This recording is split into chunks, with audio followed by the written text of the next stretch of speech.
Bonjour à toutes et à tous et bienvenue à cette nouvelle conférence de l'Agence régionale de la biodiversité en Île-de-France. Merci d'être présent et de nous rejoindre sur l'outil Visio. Euh, Ce soir, nous vous accueillons pour vous présenter donc les premiers retours de l'étude ZEBU pour zone d'expansion des crues et biodiversité.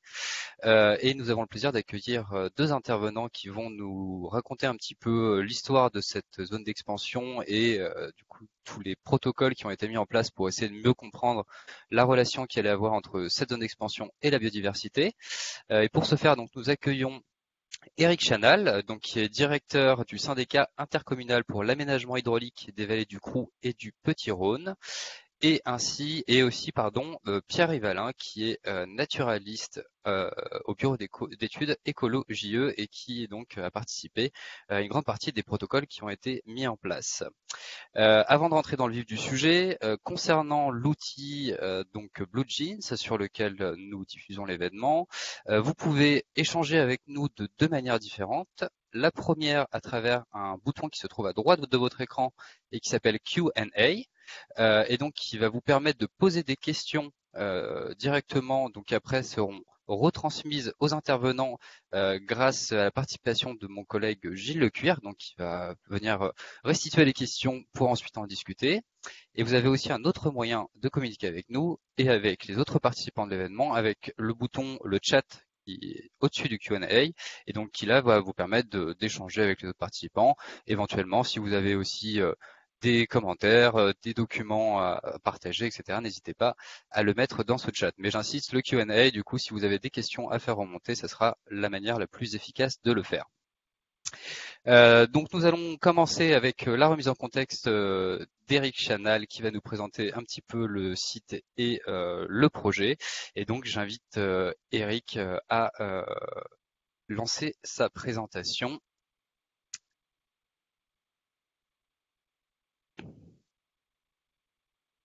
Donc on parle effectivement de premier retour de l'étude de Zébu, car comme vous allez le voir très rapidement, c'est une étude qui va courir sur le moyen terme et on reviendra bien évidemment vous exposer les résultats dans le futur proche. Je laisse Eric Alors, prendre la parole. est-ce que vous voyez ma présentation?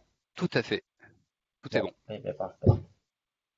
Eh bien, écoutez, bonjour à toutes et tous. Je me présente rapidement. Donc, Eric Chanal, je suis directeur général du syndicat mixte des vallées du Croult et du Petit-Rhône, qui est le maître d'ouvrage de cette zone humide dont on va parler ce soir. Et mon propos va consister à contextualiser un petit peu, à la fois politiquement et stratégiquement, ce projet, et pour en arriver finalement à la question, à donner des éléments de réponse à la question qui consiste à pourquoi un suivi naturaliste, euh, qui vous allez le voir, la conséquence naturelle de toute une réflexion et d'un certain nombre de retours d'expérience y compris sur d'autres sites de restauration de rivières de notre syndicat. Donc nous sommes implantés dans le Val d'Oise, comme vous le voyez, sur des rivières qui sont très fortement modifiées, bétonnées, voire potentiellement enterrées, avec une compétence double GEMAPI et assainissement, de manière à pouvoir gérer autant que possible, d'une manière la plus cohérente possible, le volet restauration hydromorphologique des rivières avec le volet qui est essentiel pour la qualité de ces deux cours d'eau, à savoir l'assainissement et les inversions de branchement. Donc à l'origine, ce projet trouve sa genèse dans une problématique d'inondation. Vous le voyez sur les photos, un lotissement créé dans les années 80 en bordure de rivière, avec une rivière qui très rapidement, dans son lit bétonné, est capable de monter de 20 cm à 2 mètres, à plus de 2 mètres euh, en quelques minutes.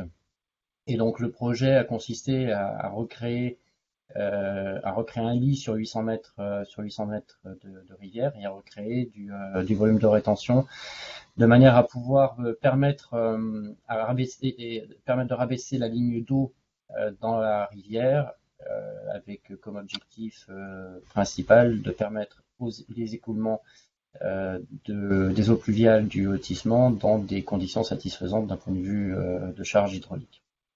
Alors, bien évidemment, c'est un projet global compte tenu de la nappe qui a été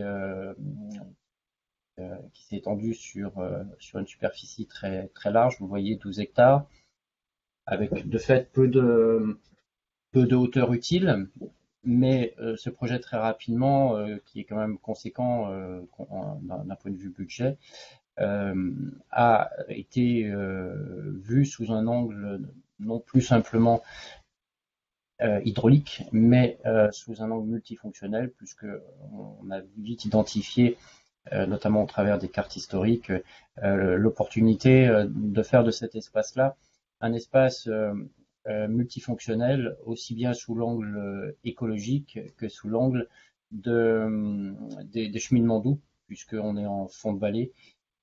Sur ce secteur-là, on a une vraie volonté politique aussi d'aborder le fond de vallée, de remettre en valeur le fond de vallée sous un angle de cheminement, piétonnier ou d'ailleurs de cheminement cycliste, cyclo, puisque nous avons réalisé également un bout de piste cyclable pour le compte du département. Donc, hydrauliquement, le principe a été de créer des déversoirs latéraux à différents endroits de ce tronçon, de manière à pouvoir délester la rivière vers la zone humide et de permettre ainsi un écoulement, comme je le disais, satisfaisant des rejets latéraux. Donc ça donne bien évidemment d'un point de vue paysager quelque chose qui est assez plutôt extrêmement bien intégré, avec une logique de récupération des terres aussi, d'excavation pour en faire des buts paysagères, et sous l'angle écologique,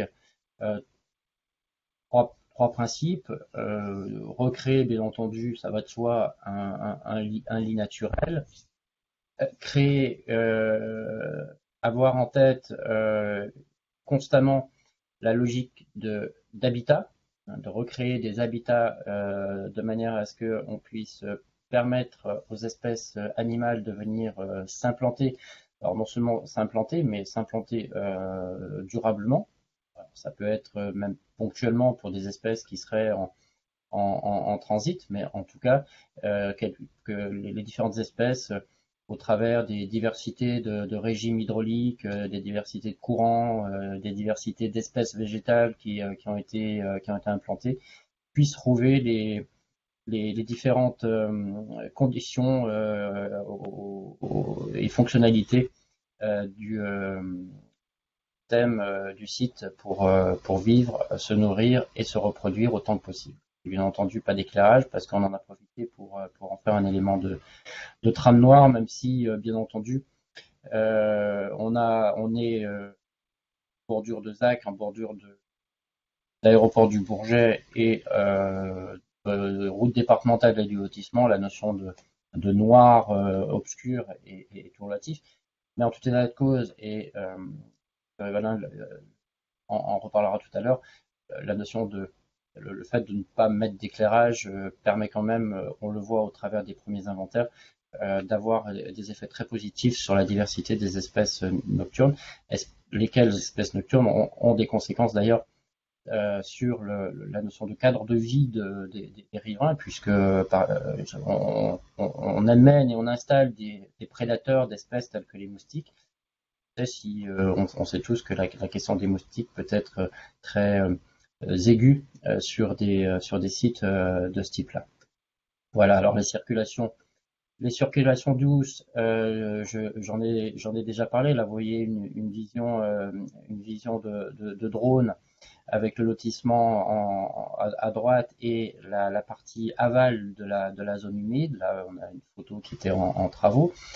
J'insiste sur la bathymétrie de ces bassins, puisque il y a vraiment eu dans cette recherche d'habitat une recherche très, très accrue un travail très, très précis dans la détermination des îlots que vous voyez, de manière à pouvoir permettre également à l'ensemble des espèces de pouvoir avoir des habitats différenciés en fonction des niveaux d'eau.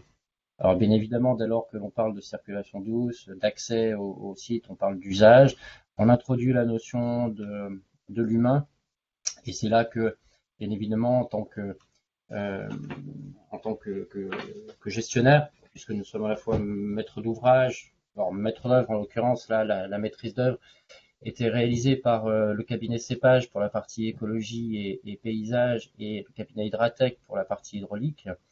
Mais et on est gestionnaire donc du site en collaboration pour la partie déchets avec la ville.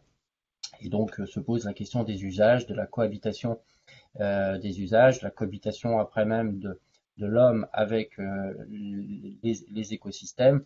Et c'est vrai que là on se heurte à des sujets qui sont extrêmement complexes et qui sortent d'ailleurs bien souvent des simples politiques environnementales ou de prévention des risques inondations pour aller vers des politiques voilà, de sécurité publique, voire même des politiques sociales lorsqu'on a l'implantation de groupes de personnes qui viennent voilà, pratiquer quelques petits trafics, un petit peu d'alcool, un petit peu de chiens errants.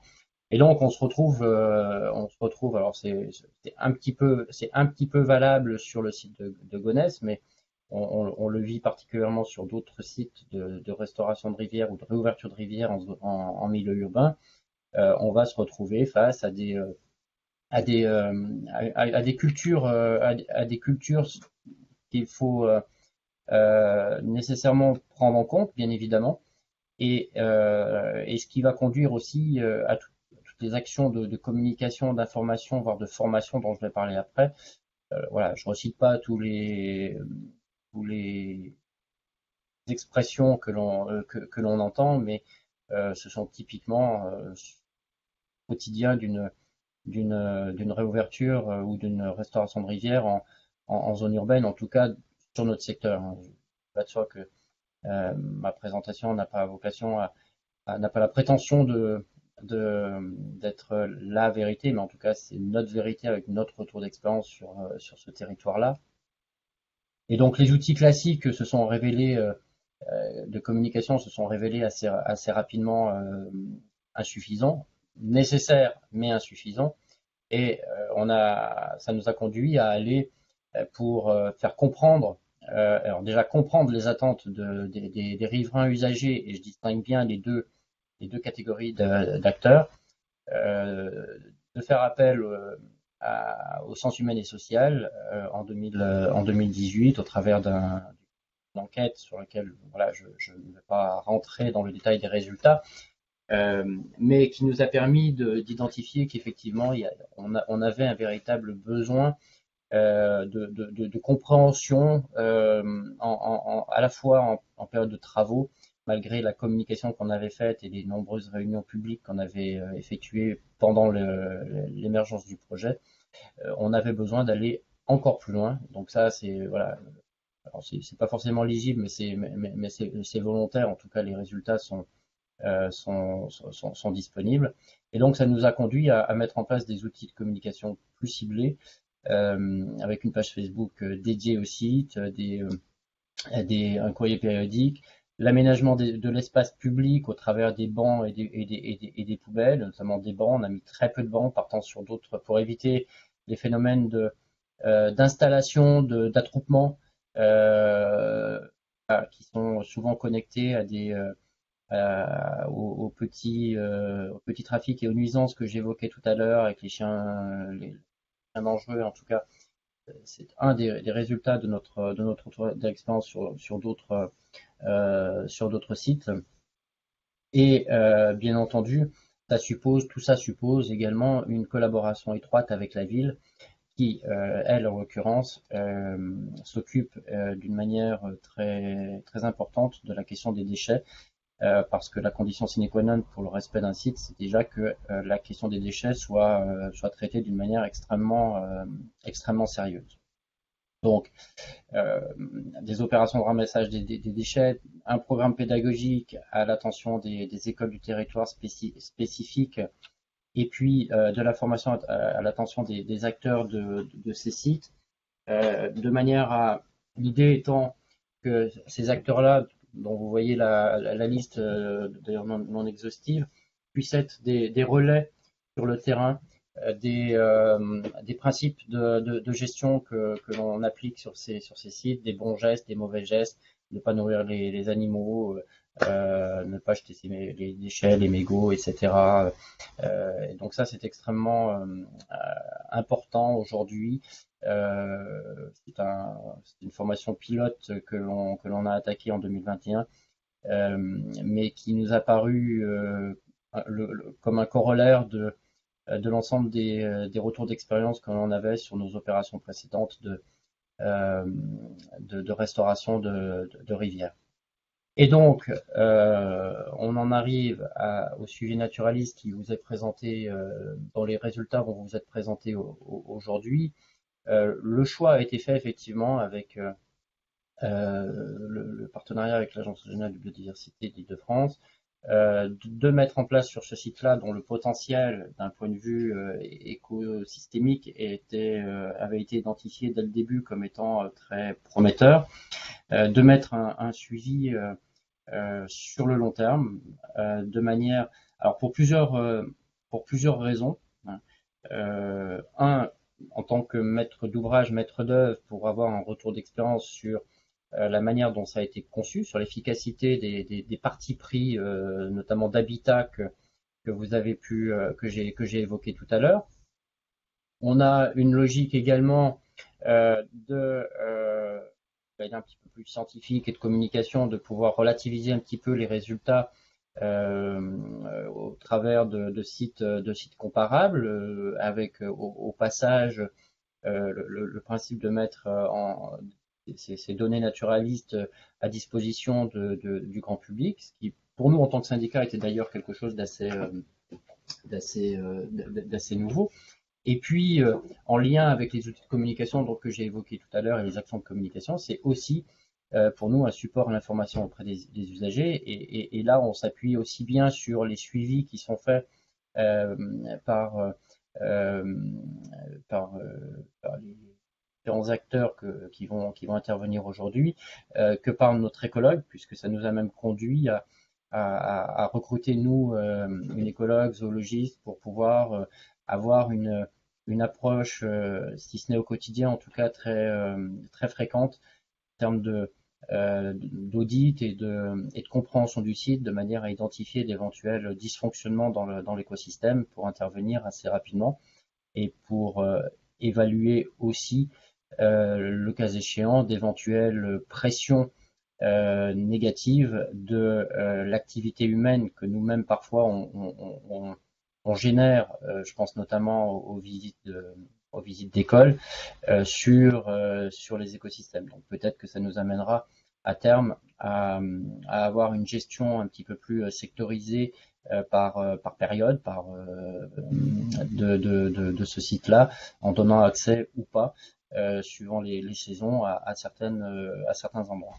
Voilà. Et puis bien entendu, c'est le type et le suivi naturaliste avec les résultats qu'il engendre est également un élément de valorisation du projet. Alors c'est pas la valorisation pour faire de la com pour de la com, mais c'est surtout avant tout à notre échelle du territoire une valorisation, une vitrine pour pouvoir expliquer à l'ensemble des élus des 35 communes qui composent notre périmètre que des choses peuvent être faites dans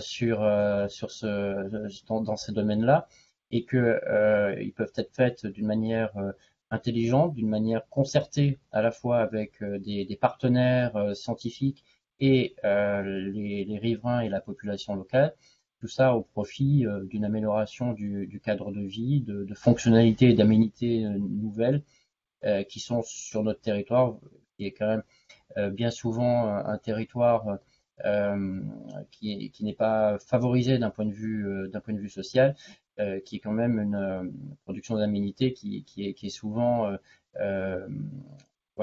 bien perçu et qui devient aujourd'hui d'ailleurs un objectif politique. Et on a cette chance que ce site-là, avec tous ces moyens qui ont été mis en place, a contribué à ce qu'aujourd'hui de nombreux élus de notre territoire viennent voir le syndicat pour avoir ce type de projet sur leur commune.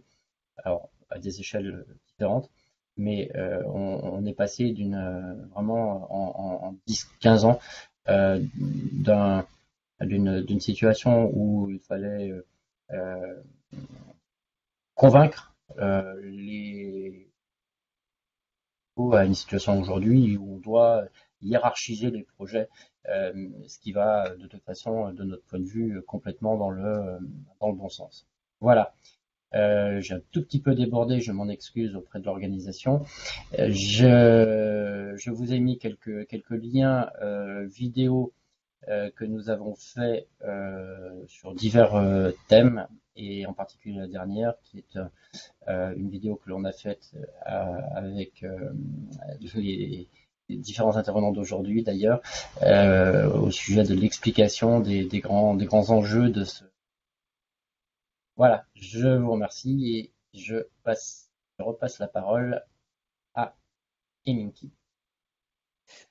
Merci beaucoup Eric pour cette présentation qui du coup a bien effectivement remis dans le contexte un petit peu tout ce projet, parce que bon, au-delà de cette étude sur la biodiversité, on se rend compte que c'est un projet qui intègre aussi des volets sociaux, politiques, techniques, qui mine de rien le rendent assez complexe, et du coup effectivement qui en font aussi une super vitrine, que ça soit pour le SIA, ou aussi pour les projets un petit peu qui vont dans le même sens et qui sont en train d'être menés dans la logique des solutions fondées sur la nature, et qui du coup sont un petit peu des options pour l'adaptation au changement climatique. On va maintenant passer donc à la Alors, prochaine présentation. Tu veux faire des questions, et Gilles, Mickey, peut-être? oui, si tu permets, on a des Bien questions sûr. de compréhension ou d'apport de précision pour Eric Chanal. Deux questions plus sur l'aspect hydraulique. La première, c'est le lien avec la nappe phréatique. Est-ce que quelle est la nature du sous-sol? Est-ce que il y a un lien entre les zones d'expansion des crues et la nappe phréatique? Quelle est la situation à l'étiage? Ça, c'est la première question qui nous vient de Tony Guillotot, que je remercie. Et puis moi, j'ajouterais quelle est l'efficacité là, avec les quelques années de recul maintenant, du point de vue hydraulique, pour la fonction d'expansion des crues. Est-ce que jusqu'ici, en période de crue, ça a fonctionné?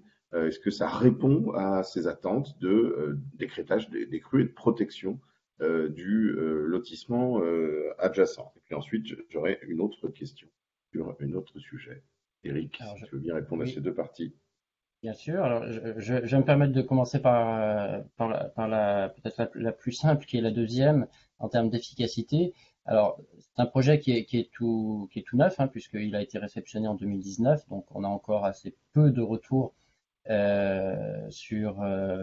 voilà, notamment sur le volet hydraulique. En tout cas, depuis 2 ans, et y compris pendant la phase travaux, euh, les, les systèmes de déversoirs latéraux ont fonctionné, ça on le sait, les laisses de crue qui le démontrent, et on n'a pas été touché, enfin il n'y a pas eu de remontée d'inondations telles qu'on pouvait les avoir assez régulièrement. C'était quasiment des inondations annuelles ou tous les 3 ans.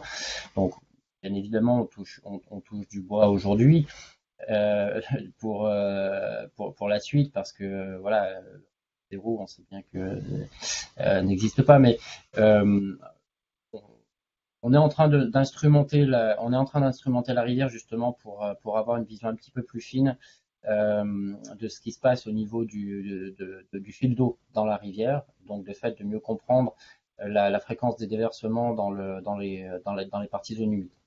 Mais en tout état de cause, aujourd'hui, manifestement, jusqu'au jour où on se parle, ça a bien fonctionné. On a quand même eu des épisodes pluvieux très intense et on n'a pas eu de désordre observé sur ce site. Ça, c'est sur le volet purement Ouais. hydraulique Le et lien avec la nappe efficacité. phréatique, le lien Alors le lien avec avec la nappe phréatique et la situation à l'étiage? ouais, alors là le sujet est beaucoup plus complexe puisque cette question hydrogéologique avait fait l'objet alors d'études initiales hydrogéologiques. Ça a même dû faire l'objet d'études complémentaires parce qu'on a un fonctionnement hydrogéologique qui est extrêmement complexe avec plusieurs nappes plusieurs micro-nappes qui se côtoient. Euh, en tout cas sur la partie amont du projet, on a un vrai fonctionnement de zone humide avec un assèchement en zone estivale. Alors là, l'été 2021 n'a pas été forcément très propice à ça puisqu'il a été assez pluvieux, mais à l'été 2020, très clairement, toute les bassins amont, c'est-à-dire la moitié du projet, on avait plusieurs hectares qui s'étaient quasiment complètement asséchés. Donc on est vraiment dans le fonctionnement qui était recherché de zones humides avec des assèchements sur certaines périodes. Sur la partie aval, la nappe est affleurante en permanence. Donc on a un plan d'eau permanent de quelques centimètres à quelques dizaines de centimètres suivant les saisons. Mais on n'a pas jusqu'à présent observé ce phénomène voilà, d'assèchement tel que on peut l'observer dans la partie amont. Donc ça, c'est des sujets qu'on suit, qu'on suit et qu'on va suivre dans le temps. D'autant plus que sur tout ce secteur-là, et même plus large, puisque d'ailleurs on a un PPRI qui est en cours de lancement par les services de l'État, avec un volet remontée de nappe, puisqu'on a des phénomènes de remontée de nappe sur toute la confluence entre le Croult et son principal affluent, le Petit Rhône, confluence qui est à 500 mètres, 1 kilomètre de ce site-là. Et donc, voilà, on a des désordres, des remontées de nappe chez les riverains de la rivière. Donc, c'est des sujets, ces sujets de nappe hydrogéologiques sont extrêmement complexes et font l'objet voilà, d'une attention particulière, que ce soit de la collectivité ou des services de l'État maintenant au travers du PPRI. D'accord, merci. Et dernière question très rapide. Alice Havenel nous demande si, et tu l'as évoqué ensuite après sa question, mais s'il y a eu une concertation avec les habitants, et j'insiste sur ce qu'elle a écrit pendant la conception du projet. Est-ce que à l'amont, finalement, il y avait aussi cette partie concertation, ou est-ce que c'était plus une fois que les choses étaient déjà au moins pensées? Comment ça, est-ce que tu peux nous préciser cet élément-là? Oui, alors sur ce projet de Gonesse, et c'était aussi une volonté municipale, on a été très présent en matière de réunion publique, d'information, et je choisis mes mots, d'information, dès le début. Donc les études ont duré quand même plusieurs années, donc on s'est vu à plusieurs reprises avec les riverains. Je peux pas dire qu'on était sur de la co-concertation. On a fait un petit peu de co-concertation à la toute fin sur les problématiques d'accès au lotissement par le site, par la zone humide. Là, il y a eu un travail de concertation entre la mairie, le SIA et les habitants. Pour le reste, on était plutôt sur de l'information, mais on fait évoluer notre gestion de projet, en l'occurrence. Le projet nous a fait un petit peu bouger dans ce sens-là.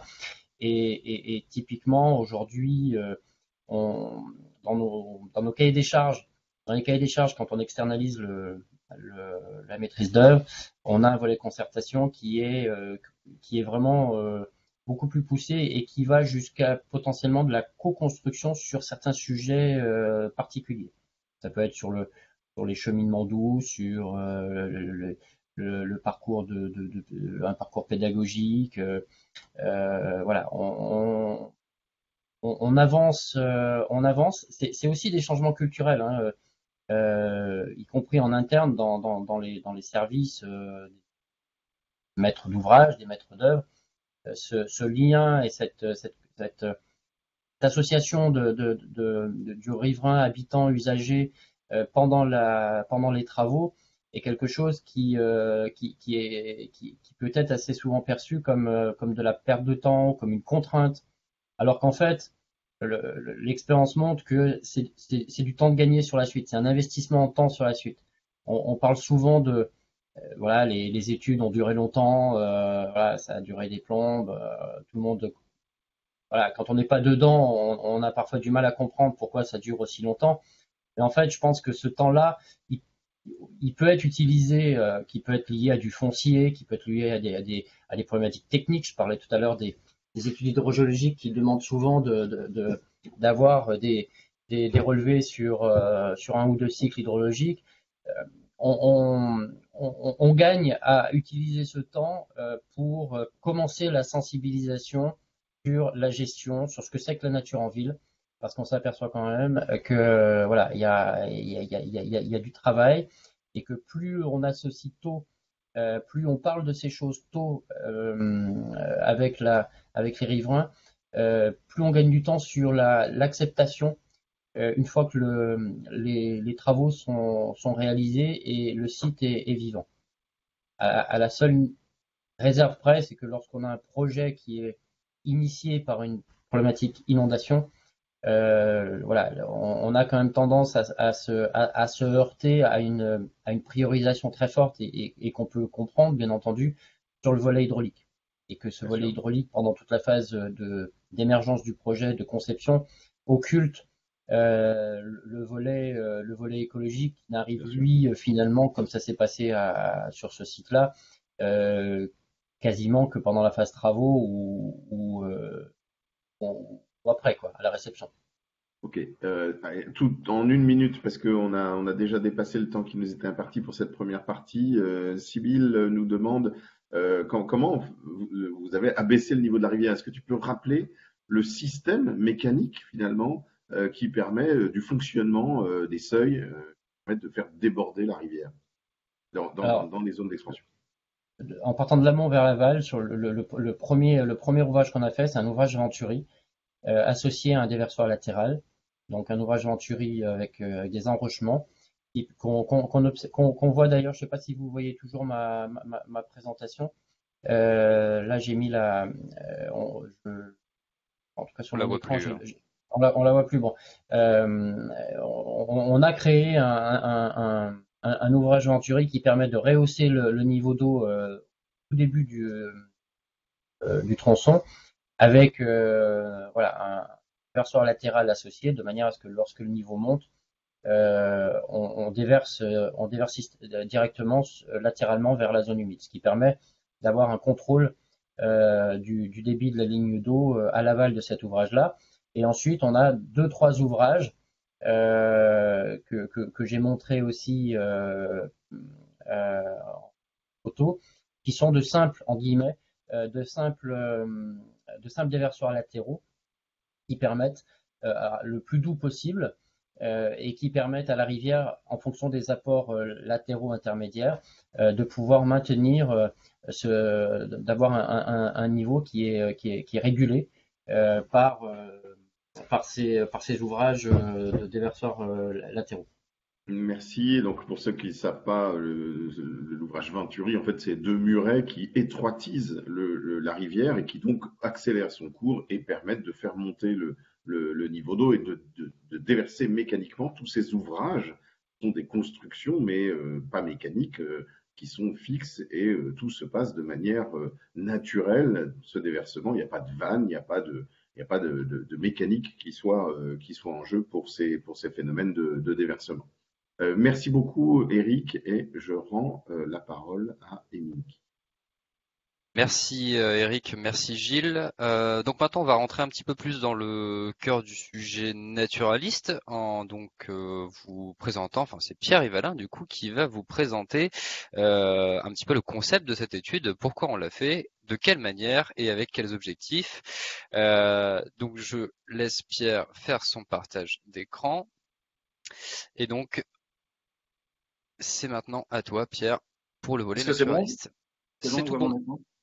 Ouais. Bonjour à toutes et à tous. Donc Pierre Rivalin, je suis chargé d'études chargé d'études faune dans le bureau d'études écologie. Donc nous, on a été mandaté par le SIA donc depuis l'an dernier pour réaliser ce dont vous a parlé Eric Chanal tout à l'heure, le suivi et à la fois le diagnostic écologique et le suivi scientifique de la biodiversité du site du parc du Vinois. Donc c'est un projet multi-partenaire, donc avec le CA bien sûr qui est maître d'ouvrage, l'ARB qui pilote un peu, on va dire, l'organisation de tout ce projet. Nous, le bureau d'études écologie, donc je suis pas tout seul, hein, on est 4 au sein du bureau d'études, chacun a ses fonctions. Et l'OPI aussi qui intervient, vous verrez, un inventaire en particulier des hétérocères. Donc en fait, les objectifs de notre étude, nos objectifs à nous, bureau d'études écologie, décidés avec l'ARB et le SIA, c'est déjà dans un premier temps de montrer à quel point le site est d'ores et déjà accueillant pour la biodiversité, hein, puisqu'il y a quand même des travaux qui ont été faits, on l'a dit, pour lutter contre les inondations, mais aussi avec un objectif biodiversité derrière. Et dans un deuxième temps, de suivre un peu la colonisation de ce site qui est nouvellement créé et voir la colonisation de la biodiversité par cortège d'espèces sur ce site. Donc pour ça, on utilise deux techniques assez différentes. On a à la fois ce qu'on appelle des inventaires, donc c'est-à-dire qu'on prospecte le site de manière aléatoire. Donc c'est ce qu'on a fait surtout la première année avec une forte pression d'observation, c'est-à-dire qu'on a parcouru le site pour inventorier l'ensemble des espèces présentes avec des recherches particulières dès qu'il y avait des espèces un peu plus rares ou menacées. Et dans un deuxième temps, on réalise ce qu'on appelle des suivis standardisés, donc par groupe taxonomique. Alors en fait, l'intérêt des suivis standardisés, c'est de pouvoir comparer les informations dans le temps. C'est-à-dire qu'on va faire ce qu'on appelle des réplicas spatiaux et des réplicas temporels pour comparer d'une année sur l'autre, ou tous les 2 ans, 3 ans, 5 ans, peu importe en fonction des taxons, si les cortèges varient ou non, les densités de population varient ou non. C'est-à-dire qu'on récolte l'information toujours de la même manière, toujours à la même date, si possible avec le même observateur. Et donc, du coup, ça nous permet d'avoir une information calibrée qu'on va pouvoir comparer d'une année sur l'autre. Le seul biais étant la météo, puisque bien entendu, on est un peu tributaire de la météo. Mais on sait qu'au bout de plusieurs années, ce biais météo va se lisser. Donc, on pourra biostatistiquement pouvoir faire dire des choses aux informations. Alors les suivis, il faut bien comprendre que le but n'est pas de chercher l'exhaustivité, contrairement à l'inventaire, c'est vraiment d'échantillonner notre site. Et on va échantillonner notre site essentiellement par habitat, c'est-à-dire que pour certains groupes, on va chercher plutôt certains types d'habitats, pour d'autres, on va essayer d'échantillonner tous les habitats, donc ça, on va le voir quand je vais vous présenter les différents protocoles mis en place. Donc l'autre volonté qui a été la nôtre, et bien évidemment celle de l'ARB et celle de l'OPI, c'est si possible de mettre en place des protocoles de suivi standardisés qui soient aussi mis en place à l'échelle nationale pour que nos résultats viennent alimenter aussi les résultats nationaux et ce qui vont permettre de faire des tendances de population à l'échelle nationale. Donc les choix, ils se sont faits surtout orientés par rapport à ça. Donc on a privilégié dans un premier temps la compatibilité aux protocoles nationaux. Donc pour la flore et les habitats, c'est le protocole Vigiflore. La plupart de ces protocoles sont pilotés par Viginature, qui est un service au Muséum national d'histoire naturelle. Pour les libellules, c'est le STELI, le suivi temporel des libellules. Nous, on y a ajouté un transect exuvie qui existe pas vraiment dans le STELI, mais parce qu'on cherchait à connaître l'autochtonie, c'est-à-dire le fait qu'une espèce se reproduise ou non sur le site. Et donc, de ce fait, le moyen le plus efficace de le savoir, c'est la recherche d'exuvie. Donc, c'est ce qu'on a mis en place sur le site. Pour les rhopalocères, ça a été le STERF, le suivi temporel des rhopalocères de France. Pour les orthoptères, il n'existe pas vraiment de protocole pour les orthoptères diurnes. Donc, on a créé des transects qui sont un peu calés sur le modèle du STERF. Donc, je vous les présenterai après. Pour les reptiles et les amphibiens, c'est donc 2 protocoles qui existent au niveau national qui sont le POP reptile, POP amphibien. Pour les oiseaux, là c'est le programme Stock EPS qui est donc le premier et le plus ancien des protocoles standardisés en France. Et pour les chauves-souris, c'est le programme Vigiquero. Ensuite, ce qui n'a pas été fait par nous, donc on a les hétérocères qui ont été faits par l'OPI et qui va reconduire cette opération tous les 2 ans, il me semble. Et l'ARB s'est chargé de faire des suivis photographiques des insectes pollinisateurs, ce qu'on appelle le SPIPOL, et un protocole hérisson qui est un protocole lancé par la LPO, il me semble. Donc au niveau des résultats, donc la première chose qu'on a étudiée, c'est la flore et en particulier les habitats. Alors c'est pas la première chose qu'on a faite, mais c'est ce sur quoi on se base. Donc on a fait des relevés habitats. Donc voilà les résultats. Donc vous voyez votre site comme vous l'avez découvert avec la présentation d'Eric, avec en bleu les plans d'eau, plus ou moins permanents en fonction de où ils se trouvent par rapport au tronçon. Donc au final, on a 14 habitats de mémoire, dont 10 quand même qui sont considérés comme des habitats de typologie zone humide, donc majoritairement composés de plantes indicatrices de zone humide. Alors c'est assez particulier cette cartographie des habitats parce qu'il faut quand même savoir, Eric en a un petit peu parlé, que une bonne partie du site a été plantée, donc avec des plantations qui ont été plutôt bien faites d'ailleurs, avec des végétaux locaux assez adaptés au milieu humide et indigènes et plutôt adaptés au terroir. Donc du coup, on se base un peu sur une feuille qui n'est pas blanche, c'est-à-dire qu'il y a quand même eu beaucoup de plantations de faites. Donc aujourd'hui, les habitats ont une certaine physionomie, mais il est possible qu'elles changent aussi dans le temps en fonction de la gestion. Au niveau des espèces à enjeu d'un point de vue floristique, donc vous verrez les résultats à la fin, mais je crois que de mémoire, on est à 110 espèces floristiques sur le site pour la première année. Donc là, les résultats que je vous présente sont les résultats de l'année 2020. Je vous parlerai un petit peu de ce qu'on a fait cette année en plus. Mais là, les résultats que vous avez sous les yeux sont les résultats de la première année d'inventaire et de suivi. Donc la première année, on a peu d'enjeux flore, déjà parce qu'on a beaucoup, comme je vous l'ai dit, d'espèces qui ont été plantées. Donc bien évidemment, souvent quand on fait des plantations, on évite de mettre des plantes protégées ou patrimoniales puisque ça vient un peu biaiser la répartition. Donc on est plutôt sur un cortège d'espèces classiques, des espèces plutôt plastiques. Mais on a quand même quelques espèces qui sont apparues, dont 2 espèces potentiellement en jeu, la Zanichellie des marais et un potamo, qui ont été trouvés dans le plan d'eau permanent, le seul plan d'eau qui reste en eau toute la saison. Et on a trouvé aussi des gros herbiers à calitriche en particulier au sein du cours d'eau, donc qui n'avaient pas été implantés, donc qui montre aussi que la restauration, la renaturation d'un cours d'eau a des résultats assez rapides sur les herbiers. Là, c'est assez flagrant sur ce site, c'est-à-dire qu'on a des très gros herbiers sur l'ensemble du tronçon mis en lumière, donc c'est plutôt très positif comme retour. Bon, bien évidemment, quand on parle de flore, on a aussi un volet flore invasive, donc même si on n'a pas eu de commande précise, nous on note bien évidemment dès qu'on a la présence de plantes invasives. Surtout quand il y a beaucoup de plantations, généralement, même si c'est pas volontaire, on peut avoir des introductions involontaires dues à des graines ou des boutures. Donc là, la plante qui pourrait poser problème aujourd'hui, c'est une petite fougère aquatique qu'on appelle Azolla folliculoides. Il y a un taux de recouvrement assez important sur les plans d'eau, là en particulier sur les 2 plans d'eau au centre, voilà, qu'il va falloir surveiller dans le temps. Le problème avec cette plante, sur certains sites clos, ça peut être, on va dire, facile à canaliser. Là, la problématique, comme vous l'avez expliqué Eric Chanal, c'est que les plans d'eau sont en connexion directe avec la rivière. C'est-à-dire que dès qu'on a un débordement, la rivière vient alimenter le plan d'eau, mais l'inverse peut aussi se produire. Et donc du coup, certains plants d'azolés pourraient finir dans la rivière et ainsi coloniser un peu l'aval du tronçon. Donc ça, c'est quelque chose auquel il va falloir faire très attention. Et en plus de ça, on a découvert cette année, malheureusement, donc c'est pas encore marqué ici puisque ça sera dans notre prochain rapport, de la jussie. Voilà, sur ce plan d'eau-là, une belle tache de jussie. Alors, je pense qu'une partie des graines d'azolé et de jussie sont arrivées dans les plantations d'élophytes. Je pense que c'est ce qui paraît le plus probable. Donc, il va falloir faire très attention à ça dans le futur et voir quelle gestion on met en place ou non-gestion, peu importe. Mais en tout cas, il va falloir surveiller un peu ces 2 plantes. Et on a bien évidemment du Buldéia, comme on peut en trouver un peu partout, surtout quand on est dans un milieu périurbain comme on peut l'être ici. Donc, au niveau donc ça, c'était les inventaires, on va dire les inventaires de manière aléatoire. Et au niveau des protocoles, donc le protocole utilisé, c'est le protocole Vigiflore, donc protocole porté par Viginature. Donc, c'est des placettes, on appelle ça des placettes Vigiflore. Donc, nous, on en a mis en place 6. Pourquoi 6? Parce qu'on a décidé de mettre 3 placettes sur des milieux terrestres et 3 placettes sur des milieux humides ou aquatiques, qui nous permet d'avoir un bon éventail de ce qu'il y a sur le site. Donc, les placettes, c'est tout simplement un quadrat d'1 mètre sur 1 mètre qu'on double dans la largeur et qu'on multiplie par 5 dans la longueur. Donc, ça fait des placettes de 10 mètres carrés. On fait 2 passages, un passage assez précoce pour les milieux terrestres et plus tardif pour les milieux humides puisque les espèces de zones humides fleurissent un peu plus tard. Donc, ça permet d'avoir un bon échantillonnage de notre site. Donc, voilà la répartition des placettes. On a vraiment essayé de faire au mieux pour échantillonner l'ensemble des milieux.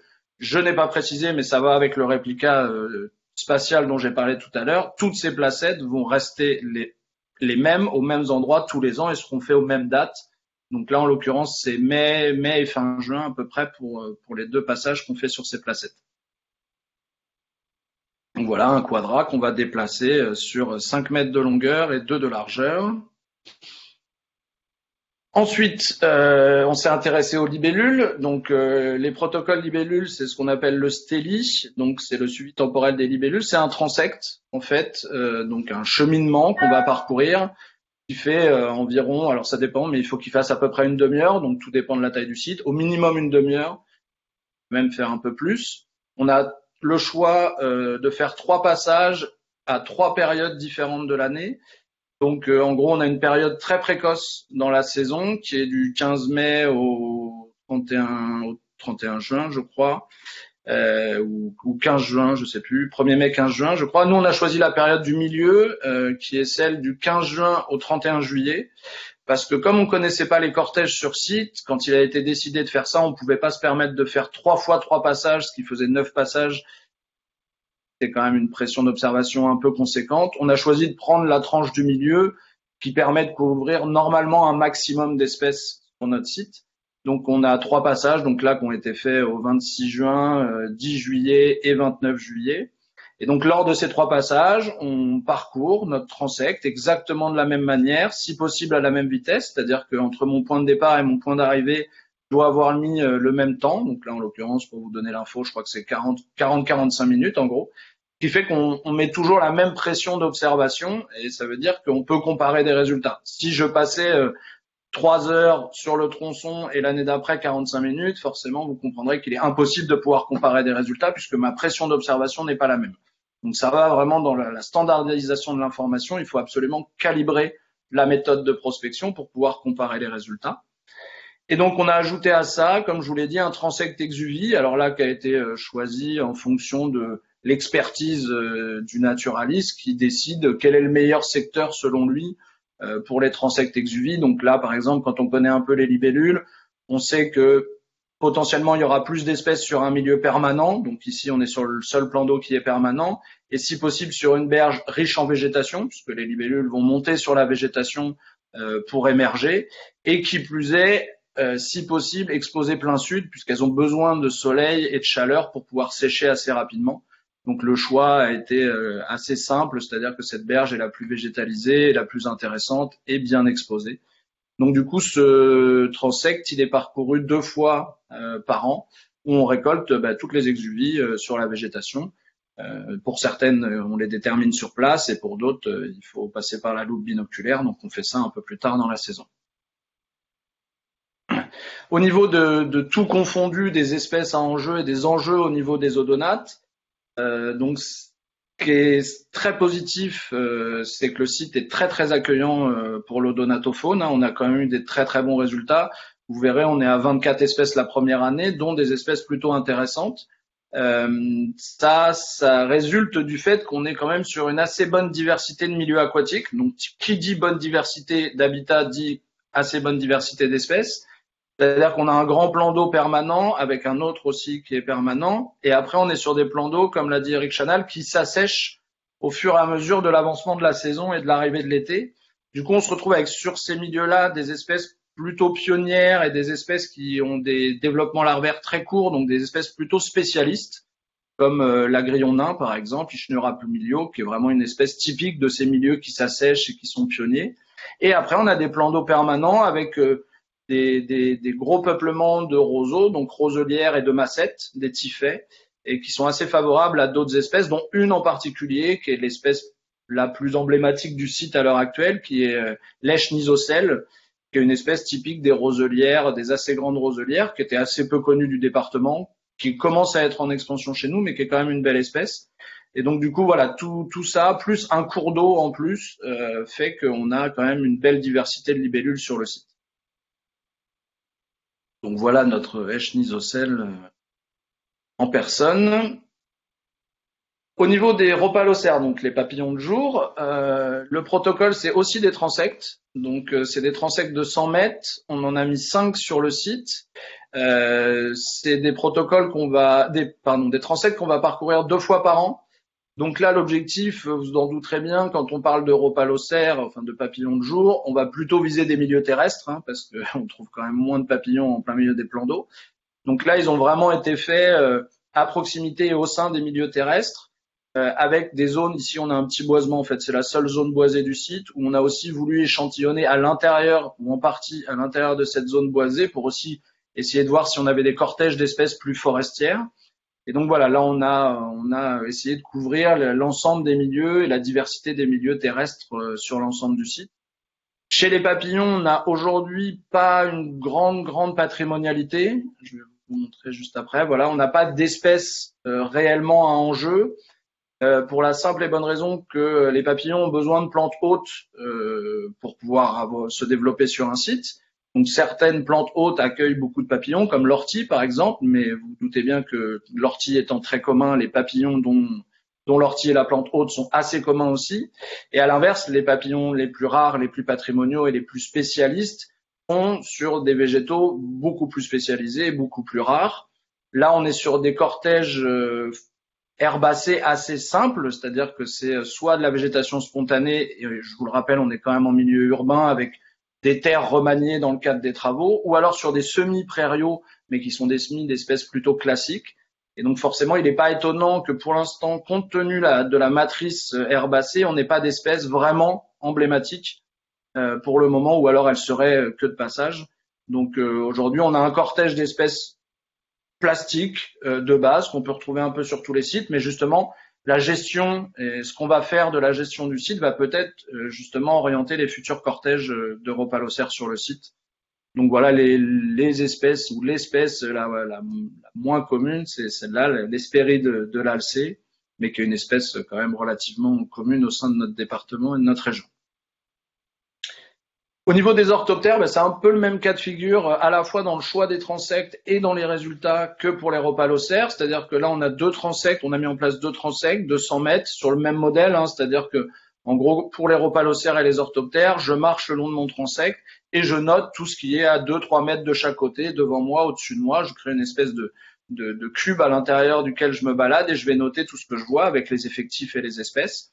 Donc, là, les orthoptères, on a aussi un autre outil, c'est qu'ils émettent des sons. Donc, c'est aussi tout ce que j'entends que je vais noter.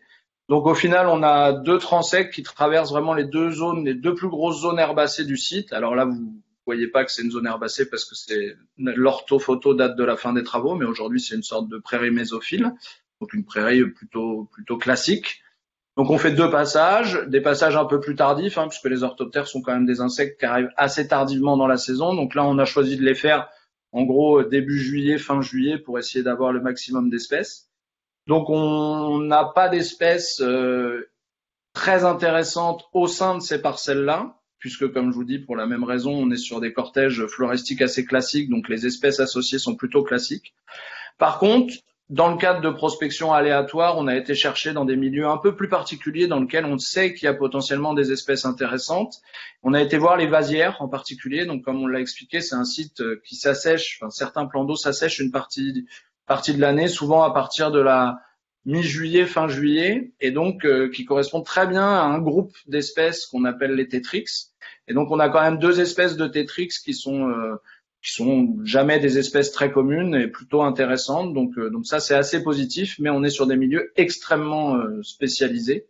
Et on a une autre espèce qui est une espèce pareil liée au milieu plutôt ras, plutôt pionnier, généralement humide, qu'on appelle Aiolopus thalassinus. Ça doit être l'Eudipode émeraudienne, je crois en français, qui elle est énormément présente sur le site, c'est-à-dire qu'il y en a partout. Donc ça, c'est assez positif, même si ça reste une espèce peu commune, mais pas extrêmement rare, que vous pouvez voir ici. Au niveau des reptiles, là, ça va aller beaucoup plus vite. Donc, ce qui a été mis en place, c'est des transects de plaques reptiles. Donc, pour ceux qui ne le savent pas, la recherche de reptiles est quand même assez compliquée. Ça prend beaucoup de temps. Et donc, pour se faciliter un peu la tâche, gagner du temps et essayer de les détecter plus facilement, on met en place des plaques, qui sont des plaques en caoutchouc noir, qui vont accumuler la chaleur la journée, la retransmettre en dessous la nuit, et les reptiles, qui sont des animaux à sang froid, vont venir se mettre dessous la nuit pour profiter de la chaleur de la plaque. Donc nous, on passe tôt le matin, on soulève les plaques et si le reptile est encore là, eh ben, ça nous permet de le détecter plus facilement. Mais on va aussi compter entre chaque plaque, c'est-à-dire qu'on a une plaque, un transect, une plaque, un transect, et on va noter tous les ans. Bon, là, vous voyez les résultats, c'est assez rapide, c'est-à-dire qu'il y a pour l'instant, aucun reptile n'a été contacté sur le site du Vinoy. Alors, on pourra en parler quand je parlerai des résultats tout à l'heure, hein. C'est essentiellement dû à la faible capacité de dispersion des espèces et aussi à la fragmentation des habitats, hein, comme vous le voyez sur la photo, hein. On a une zone d'activité, une route, des zones pavillonnaires. Donc, en termes de connectivité par rapport aux autres sites, ça reste quand même un peu compliqué pour des reptiles. Donc, on fait 6 passages dans l'année. Bon, là, on a fait 7, mais on fait 6 passages à la période la plus favorable, c'est-à-dire de fin mars à fin juin, en gros. Et donc là, malheureusement, sur le site, aucun reptile, même pas de lézard des murailles. On sait qu'il y en a pas loin, mais pour l'instant, il n'est pas encore arrivé sur le site. Donc, on ne désespère pas et je n'en ai pas vu non plus cette année.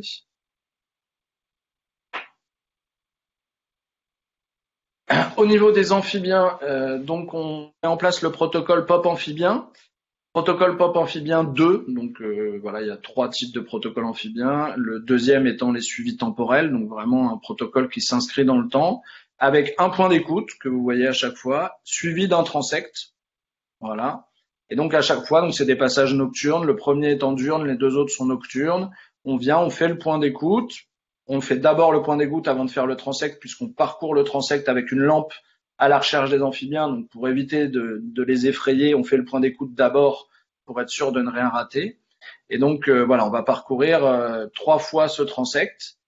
On a rajouté un protocole mare, puisqu'ici en limite de site, on a une petite mare entourée de massettes, qui est complètement déconnectée du plan d'eau, déconnectée des cours d'eau, et donc on a posé des nasses pour essayer de voir s'il y avait de la présence de tritons.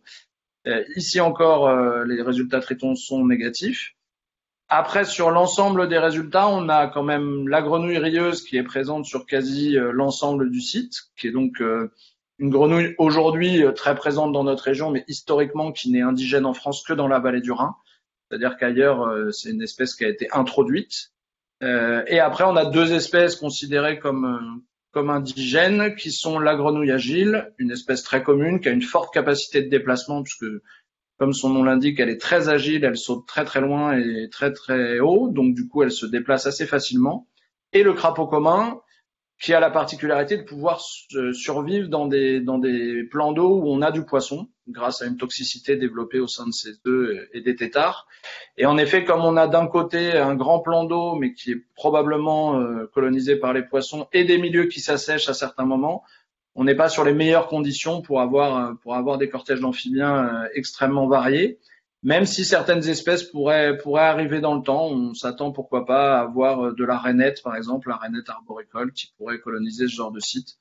Donc voilà, on ne désespère pas, et d'où l'intérêt de mettre en place ces suivis annuels ou pluriannuels. Notre fameux crapaud commun. Au niveau des oiseaux, donc là le protocole mis en place, c'est le protocole stock, suivi temporel des oiseaux communs, protocole national de point d'écoute de 10 minutes avec 2 passages, un au 15 avril, un au 15 mai. L'objectif du 15 avril étant de contacter un maximum d'espèces, et au 15 mai, pourquoi pas avoir des indices de reproduction, puisqu'encore une fois, ce qui va nous intéresser, c'est bien évidemment notre liste d'espèces sur le site, c'est-à-dire combien on a d'espèces et quelles sont-elles, mais si possible, de savoir si les espèces utilisent le site en termes de nidification, de migration, d'alimentation, donc de préciser au maximum les indices de reproduction et d'utilisation du site. Donc 3 points d'écoute, donc là le choix a été assez simple, c'est-à-dire qu'on a échantillonné au maximum les différents milieux, et en plus de ça, on a une contrainte qui est d'espacer les points quand même au maximum pour éviter les doubles comptages. Donc bien évidemment, on a mis un point au niveau du seul secteur boisé du site. Ici, on est en bord de cours d'eau avec une petite ripisylve. Ici, on est plutôt sur une zone temporaire avec des roseaux. Et ici, on est plutôt sur le plan d'eau permanent, donc avec plus canards, foulques et autres. Donc on a essayé vraiment de diversifier au maximum pour échantillonner un maximum d'habitats différents.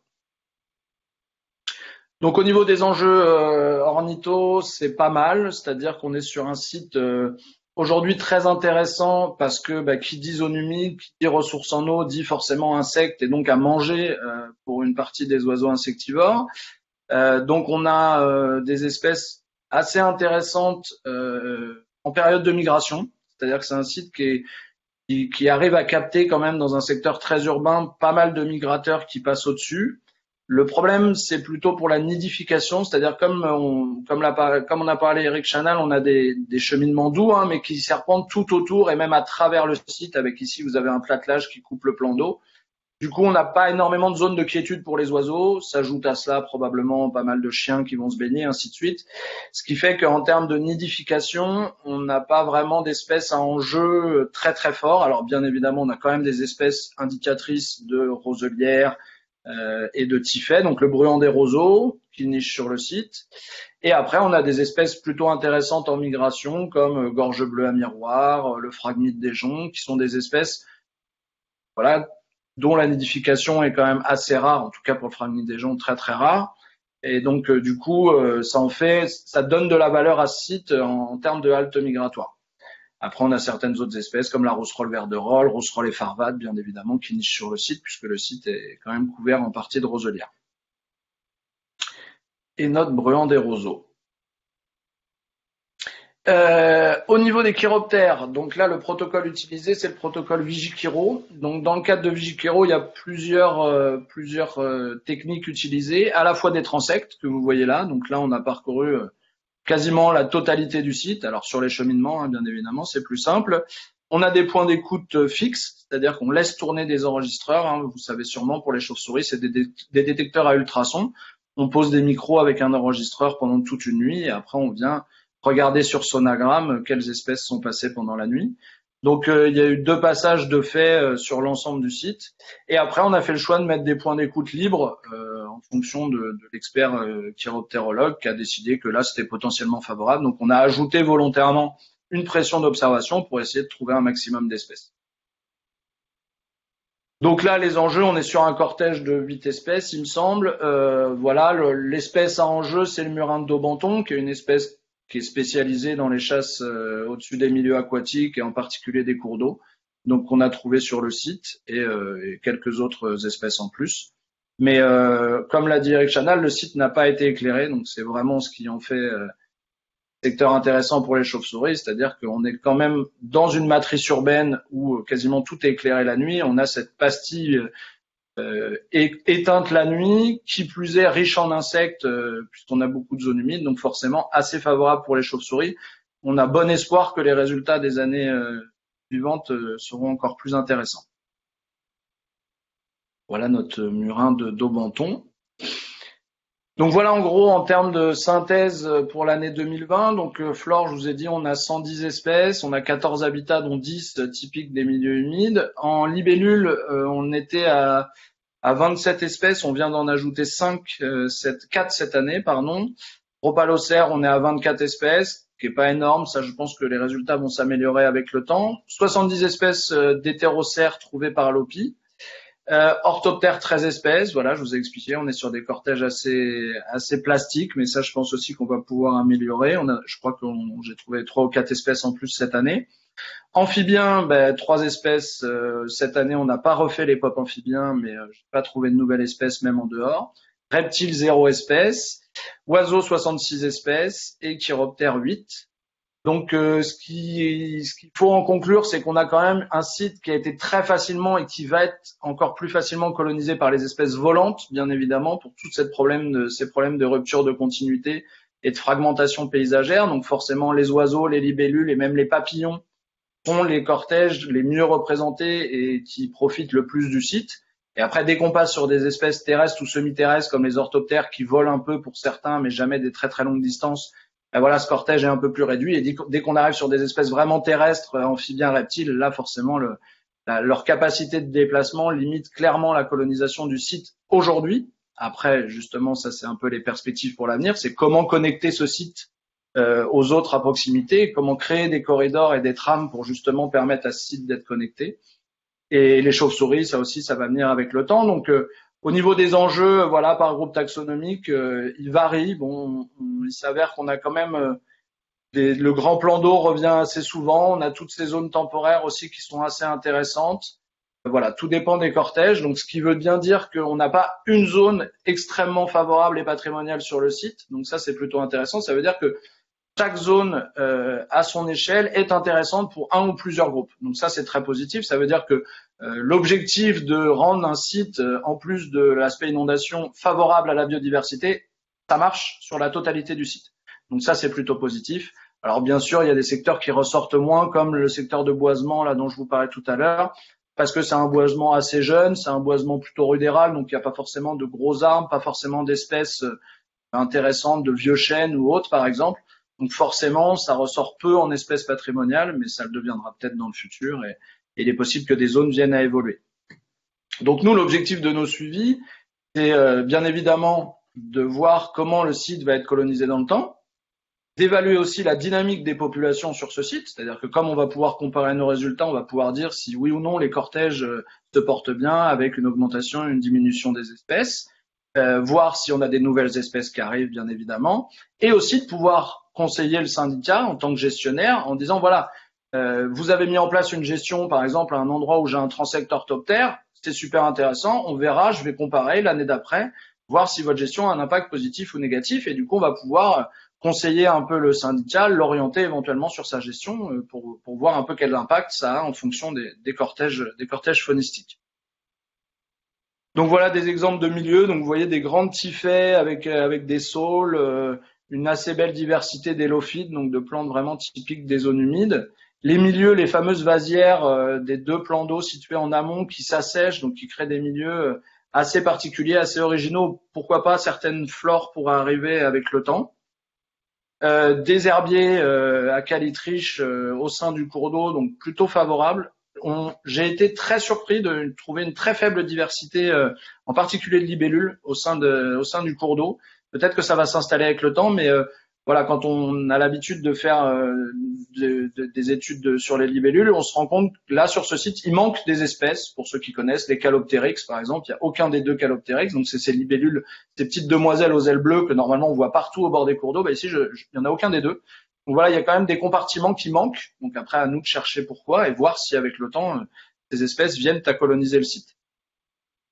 On a aussi des alignements d'arbres. Donc là, on a un alignement d'anciens saules têtards qui ont été un peu laissés à l'abandon en termes de gestion, sur lequel il pourrait être intéressant de travailler aussi pour tous les coléoptères saproxylophages, par exemple. Et voilà la diversité de milieux sur le site. Donc au niveau de 2021, donc nous, il a été décidé en accord avec le syndicat, l'ARB, enfin l'ensemble des partenaires, de ne pas reconduire les suivis tous les ans, déjà parce que ça a un coût financier, et aussi parce que ça nous semblait pas très pertinent, c'est-à-dire que par exemple si on prend le protocole POP Reptile, voilà, vu la capacité de connectivité du site et de colonisation des espèces, on peut faire ce protocole que tous les 3-4 ans, je sais pas, on va voir, on le décidera entre nous tous. Mais voilà, ça servait à rien de refaire des passages annuels, sachant que il est fort probable que l'arrivée des reptiles mette du temps. Donc, ce qui a été reconduit cette année, c'est donc le stéli plus les exuvies, donc les libellules, le suivi des héropalocères, papillons, le suivi des orthoptères et le suivi des oiseaux, avec bien évidemment couplé à ça des recherches aléatoires et dès qu'on voit des espèces un peu intéressantes, je pense en particulier aux oiseaux, des espèces un peu patrimoniales, on va chercher si elles se reproduisent, vraiment vérifier si on a des indicateurs de reproduction sur le site. Donc en conclusion, on est sur un site déjà, le point très positif, c'est qu'il est aujourd'hui déjà très accueillant pour la biodiversité, alors que c'est un site extrêmement récent.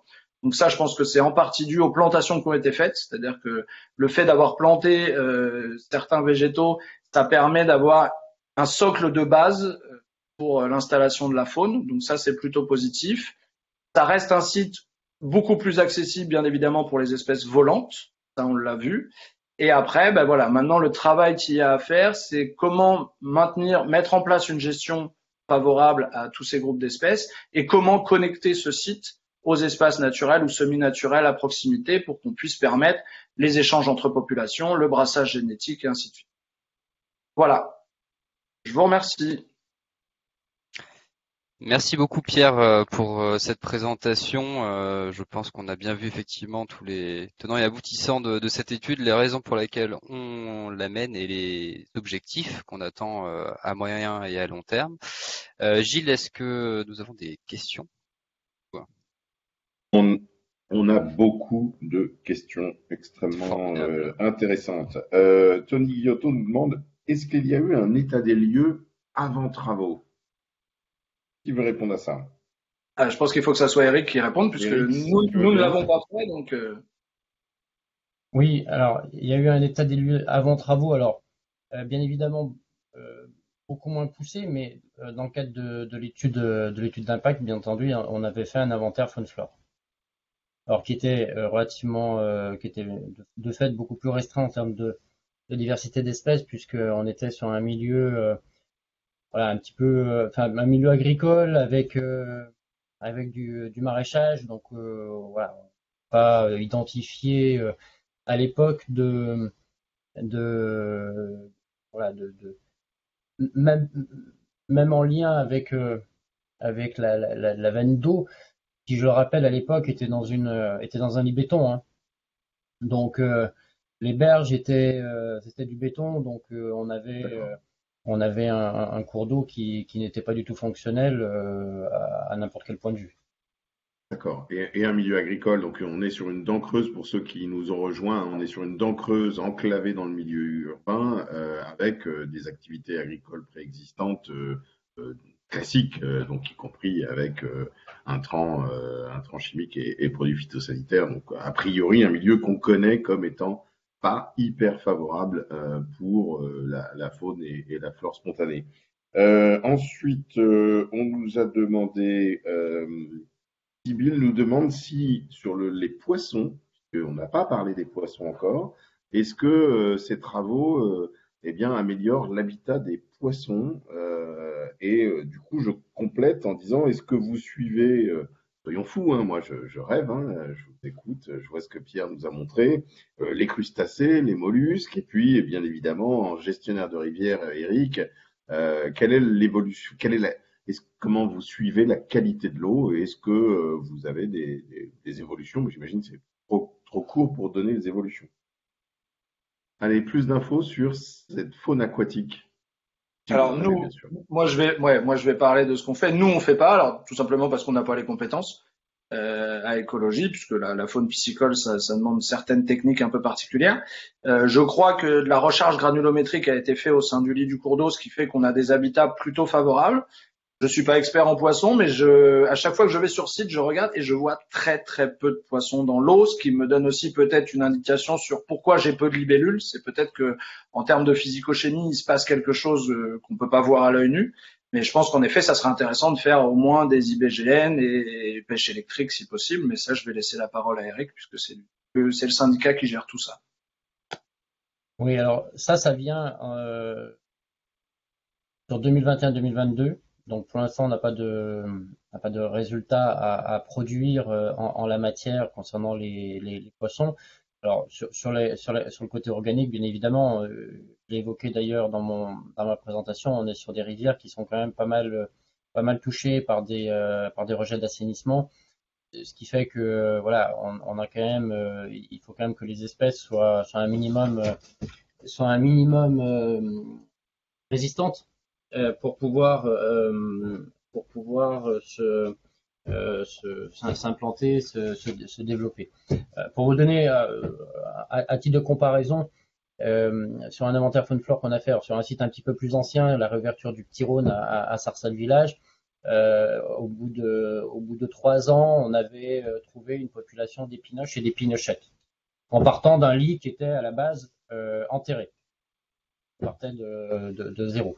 Donc ça montre, même si c'est pas, voilà, il y a rien d'extraordinaire, mais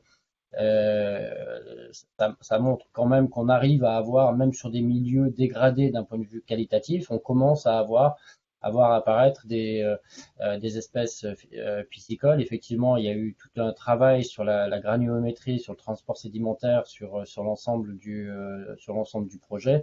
Et donc, on espère bien évidemment que, voilà, à terme, couplé avec les efforts que l'on fait sur les intrants, et en particulier les intrants d'assainissement, on arrive à faire progresser les choses. Sur la qualité du cours d'eau, pour l'instant, voilà, on est sur un cours d'eau qui est dégradé et sur lequel on va effectivement, il y a eu il y a eu un état des lieux avant qui a été fait en collaboration avec la DDT, avant amont aval. de ce site. Et donc on va intégrer ces points-là dans nos points de mesure. On a tout un réseau de points de mesure de temps sec que l'on réalise sur les deux rivières avec des prélèvements 4 fois par an, de manière à se caler un petit peu aussi sur les protocoles des points de l'agence de l'eau, des remontées vers l'Europe. À signaler que l'on est, nous, sur du bon potentiel à 2027 en ce qui concerne l'état écologique des cours d'eau. Merci beaucoup, Eric. Une dernière question qui était implicite, mais que je pose. Quel type de gestion d'entretien y a-t-il sur ce site? Comment est-ce que, voilà, est-ce que vous tondez? Qu'est-ce qui se passe? Mais alors, en une minute, Eric, s'il te plaît. Oui, alors là, pour le coup, je ferai pas plus.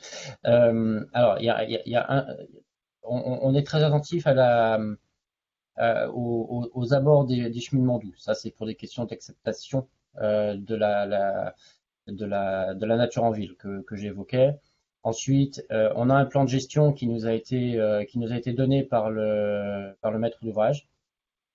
Donc, on suit ce plan de gestion. Il comprend des tontes sur un certain nombre de secteurs en gros par tiers sur 3 ans. Voilà, donc on fait des gestions assez aussi douces que possible. Là, on vient de faire un peu de tonte cette semaine, mais c'est quelque chose qu'on souhaite assez doux et bien entendu on compte aussi sur cette évolution de la connaissance des thèmes pour éventuellement réorienter certains aspects de cette gestion. Merci Et aussi beaucoup. un des sens de cet investissement qu'on fait qui est quand même pas neutre en tant que maître d'ouvrage. Merci beaucoup Eric. Pour Pierre, Joël Germain nous dit qu'il a observé 12 hérons sur le site le 23 septembre. Est-ce que c'est un indice sur le fait qu'il y aurait des poissons à manger pour le héron, justement? Alors, c'est un peu particulier. Alors déjà, il faut savoir qu'au mois de septembre, les hérons, on a les jeunes qui dispersent. Donc voilà, donc on a des regroupements de hérons qui peuvent être des fois importants, mais qui sont temporaires généralement. La particularité du site, c'est que je pense qu'il y a peu de poissons. Parce que quand on regarde le cortège des oiseaux d'eau, par exemple, on est quand même en milieu urbain, il y a très peu de cormorans. J'ai quand même observé des cormorans pendant plusieurs minutes, ils pêchent quasiment rien. Et il y a très peu de hérons. Donc par contre, ce qui est sûr, c'est qu'ils viennent dormir sur les îlots. Donc c'est possible que ça soit du stationnement comme ça, plutôt de quiétude. Mais je pense pas. Alors il y a forcément du poisson, déjà parce qu'on est connecté à une rivière, et en plus parce qu'on a pas mal de canards qui viennent, donc il suffit qu'ils transportent des œufs dans leurs pattes, par exemple. Mais je pense pas que ça soit très très riche en poissons à l'heure actuelle, en tout cas. Merci beaucoup. J'en profite pour répondre très rapidement à Catherine Dopplet de Bonnières-sur-Seine qui nous parle d'un projet de réhabilitation de mares avec sa communauté de communes au titre de la politique de gestion des milieux aquatiques et de protection des inondations, la GEMAPI, si elle peut avoir de l'aide. Donc j'ai mis le contact de l'ARB dans les réponses aux commentaires. Catherine, évidemment, nous, on est à votre disposition pour vous accueillir, voir avec vous vos projets. C'est pas nous qui allons faire les suivis, mais on peut vous aider et puis, bien sûr, vous orienter vers des bureaux d'études excellents comme Écologie IE ou d'autres non moins excellents s'ils n'étaient pas disponibles. Et puis, je rappelle le rôle des associations naturalistes compétentes qui, dans votre département, là, les Yvelines, peuvent aussi faire ce type d'accompagnement. Et puis, on parlera quand on pourra échanger avec vous si vous avez des besoins financiers, des programmes de l'Office français de la biodiversité dans le cadre des atlas de la biodiversité communale de la région sur des appels à projets biodiversité ou encore de l'Agence de l'eau. Donc tout ça, je vous propose de nous contacter et pour toutes les communes ou intercommunalités franciliennes, mais d'autres régions éventuellement qui nous écoutent, on a un dispositif vraiment de contact avec ces collectivités qui s'appelle Territoire engagé pour la nature. L'idée, c'est de vous accompagner dans vos projets sur la nature sur vos territoires. Et c'est les agences régionales de la biodiversité qui sont vos interlocuteurs. Donc nous, on est vraiment à votre service. Contactez-nous et on en reparlera à un autre moment. Voilà, c'était la petite parenthèse, à la fois réponse à la question et prise de contact et publicité pour notre activité de service public, évidemment. On a une question d'Éric Motard qui sera peut-être probablement répondue par Eminki plus tard sur est-ce que les micro-mammifères, est-ce qu'on les regarde? Je te laisserai Alors, je nous en peux parler peut-être après. juste, Oui, je peux vas-y. peut-être juste dire que, en fait, pour les micro-mammifères, on a aujourd'hui deux méthodes. Soit c'est les pelotes de réjection avec des rapaces nocturnes, mais ce qui peut venir d'un individu qui a été chassé à 3 kilomètres d'ici. Donc, ça veut pas dire grand-chose. Ou alors les tubes à poils. Et donc, généralement, donc c'est des tubes à l'intérieur desquels on met des scotch. Les animaux passent dedans, on prélève des poils et ça est envoyé pour analyse ADN. Donc, c'est un peu plus lourd. Nous, on n'a pas spécialement la compétence, on sait en placer, mais voilà, on n'a pas, il n'y a pas de demande du SIA non plus. Après, ça pourrait être une demande précise du SIA, et c'est quand même le SIA le commanditaire. D'accord. Ah, Et Minky, tu peux compléter peut-être sur Voilà, ce que vous je vais faites. en profiter pour répondre à cette question. Alors du coup, effectivement, comme le disait Pierre, ce sont des protocoles qui sont assez lourds à mettre en place, qui demandent pas mal de techniques et qui apportent après des résultats qui peuvent être plus ou moins faciles à déterminer, à analyser. Du coup, on s'est tourné, nous, vers un programme de sciences participatives, en fait, pour les micro-mammifères, dont les hérissons. Donc c'était le programme dont Pierre a parlé tout à l'heure, qui s'appelle Mission Hérisson et qui a été lancé par la LPO l'année dernière, et donc qui vise en fait à collecter des empreintes donc des micro-mammifères. Le concept est assez simple, hein. On dispose un tunnel à empreintes avec un appât au milieu de ce tunnel et avec deux feuilles blanches avec une encre végétale qui est placée en amont, et donc on va récolter voilà sur ces feuilles blanches des empreintes de micro-mammifères. Et ça va nous permettre en fait de pas avoir une information qui est très précise, certes, mais on va quand même pouvoir savoir si on a du hérisson sur le site, si on a des musaraignes sur le site, si on a des micro-mammifères de type mulot, campagnol, etc. Et donc quand même d'avoir une idée, même si elle n'est pas extrêmement fine, de la population donc de micro-mammifères qui est présente, tout en ayant l'avantage d'être une science participative. Et donc après, on va pouvoir utiliser ces résultats, les comparer avec, par exemple, des jardins, des espaces verts, pour pouvoir replacer le site par rapport à d'autres milieux et voir un petit peu comment il se situe en termes d'attrait pour ces micro-mammifères. Merci. Alors du coup, question complémentaire, et Minky, Pierre Rivalin a parlé de le fait que ces protocoles réalisés de manière standardisée, de la même manière qu'on les fait partout en France, alimentent la connaissance finalement bien au-delà du site, à l'échelon régional ou national. Est-ce que l'inverse est vrai? Est-ce que, a priori, on imagine qu'on pourra comparer ce qu'on trouve à Gonesse avec ce qu'on trouve ailleurs en Île-de-France dans des milieux comparables, voire ailleurs en France dans des milieux comparables, ou est-ce que c'est voilà, est-ce que c'est des choses auxquelles dont vous avez envie? Bien sûr, c'est tout l'intérêt aussi de cette étude, c'est de pouvoir un petit peu replacer ce site qui est quand même quelque chose d'assez nouveau. On n'a pas énormément d'exemples de zones humides comme celle-ci qui ont été créées à partir de rien en fait. Et donc c'est vraiment expérimental. On va pouvoir en faire une sorte de cas d'école. On va voir dans le temps, donc au fur et à mesure des années, de quoi est composé ce site après en termes d'espèces, en termes de cortège, en termes d'écologie. Et là, les sciences participatives, les programmes nationaux vont être vraiment fondamentales pour nous permettre de pouvoir comparer ce site avec d'autres milieux humides qui existent à l'état naturel, des milieux périurbains, des étangs, des espaces verts, etc. Donc c'est vraiment dans les deux sens que vont circuler les informations. On apporte de la connaissance à travers la mise en place de ces programmes de sciences participatives et ces suivis standardisés. Et dans le même temps, on peut réutiliser les bases nationales pour replacer notre site et mieux comprendre ce qu'il apporte en termes d'accueil de la biodiversité. Et donc j'ajouterais que le protocole qui est assuré par les collègues de l'Office pour les insectes et leur environnement sur les hétérocères, les papillons de nuit, de manière un peu triviale, c'est un protocole qui a été développé en région Hauts-de-France, de mémoire avec le conservatoire d'espace naturel des Hauts-de-France, si je ne m'abuse, sur les zones humides. Donc là, on est vraiment sur un protocole qui a été conçu pour mesurer la fréquentation des zones humides par des papillons de nuit. Donc on est sur quelque chose de cohérent par rapport au type de milieu. Ouais, j'ajouterais juste un mot à ce sujet. Pourquoi les papillons de nuit? Parce que c'est vrai que c'est pas quelque chose qu'on a l'habitude de voir dans les inventaires. C'est quelque chose qui est assez encore rarement suivi parce que c'est une compétence qui est quand même assez longue à acquérir, on va dire. C'est pas aisé de se mettre au papillon de nuit. Et en fait, les papillons de nuit, on a quand même une très très grande diversité d'espèces et avec des écologies, des spécialités très précises sur le milieu. Certains vont être liés à une plante bien particulière, vont être sensibles à l'hygrométrie, à la hauteur de stratification de la végétation, etc. Donc, ce sont des espèces qui sont très très indicatrices de l'état du milieu naturel. Et donc, on va essayer d'en apprendre plus grâce à leur suivi. Voilà. Alors, dernière question, sauf si certains en profitent pour poser leurs questions, je vous rappelle via le petit bouton questions et réponses, Q&A pour question and answers, ou Q&R pour questions et réponses. On a les deux versions.